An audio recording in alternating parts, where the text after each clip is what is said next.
Bonjour et bienvenue aux dernières nouvelles concernant Ici tout commence. Notre actualité d'aujourd'hui parlera de Ici tout commence, spoilé, résumé complet et détaillé de l'épisode 192 du 27 juillet 2021, Salomé / Maxime, la rupture.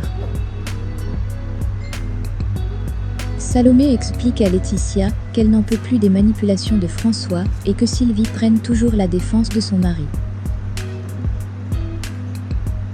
En plus, c'est à cause de cela que la jeune fille s'est disputée avec Maxime. Salomé ne retournera pas à l'hôtel, se retrouve à nouveau sans mère et ne connaît rien de son père.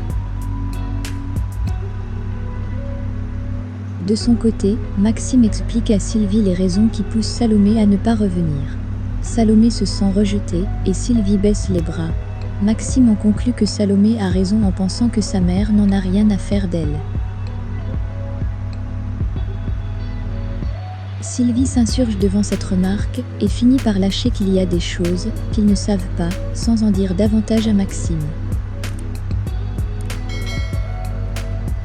Maxime pense que le secret de Sylvie est important et veut convaincre Salomé de revenir. À eux deux, ils arriveront bien à faire fléchir Sylvie. Maxime est conscient que Salomé souffre de voir sa mère sous emprise et de ne rien pouvoir faire pour elle. Donc, et malgré les conseils de Mehdi, Maxime va voir Salomé, qui lui dit qu'il s'agit de son histoire, et que cela ne le regarde pas. Salomé demande à Maxime de ne pas retourner à l'hôtel et Laetitia est d'accord sur ce point, avec sa sœur. Mais, Maxime est certain que le secret de Sylvie a un rapport avec le père de Salomé. Il questionne Laetitia qui lui apprend l'existence d'une boîte contenant des babioles et des lettres, dont elle ne connaît pas le contenu. Laetitia explique que sa mère lui a demandé à l'époque de ne pas en parler à François, car cela lui aurait fait trop de mal. Il s'agit donc certainement de lettres écrites par le père de Salomé. Maxime se met en quête et trouve cette boîte. Les lettres sont toutes écrites par la même personne et signées du pseudo Roméo. Les dates laissent penser que c'est bien le père de Salomé qui les a écrites. Maxime va vite révéler ce qu'il vient de découvrir à Salomé, qui refuse de l'écouter. Mais, Maxime insiste et pose une lettre sur le lit de la jeune fille. Salomé le compare alors à Louis, et ne veut pas que quelqu'un contrôle sa vie. La jeune fille décide de rompre avec lui. Gaëtan, impatient de la voir partir, demande à Noémie combien de temps compte rester sa sœur. Gaëtan a hâte de se retrouver enfin seul, avec sa petite amie, qui tente de le rassurer. Stella ne reste jamais bien longtemps au même endroit.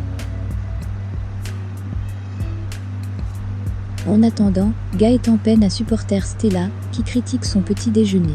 Gaëtan met rapidement fin aux explications de la jeune fille. Ensuite, Stella demande des conseils à Gaëtan, qui refuse de lui donner son avis car lui fait des programmes personnalisés en fonction du public qu'il a devant lui. Rien à voir avec les vidéos de la jeune fille. Stella met alors le jeune homme au défi de suivre un de ses programmes, pensant qu'il est incapable d'en suivre le rythme. Au bout d'une heure, Gaëtan et Stella sont toujours à égalité et veulent absolument être départagés. L'exercice suivant aura raison de Stella. Gaëtan, tout heureux, remporte en effet le défi devant Noémie consternée. Un défi puéril qui a quand même servi à quelque chose en effet. Gaëtan se dit bluffé par Stella et s'excuse de ne pas avoir cru en elle. Noémie en profite pour demander aux sportifs d'éviter à l'avenir de se lancer des défis. Tout cela finit dans la bonne humeur. Merci d'avoir regardé et à la prochaine vidéo. N'oubliez pas de vous abonner à notre chaîne. En attendant, faites-nous part de vos commentaires dans la section commentaires ci-dessous. Au revoir.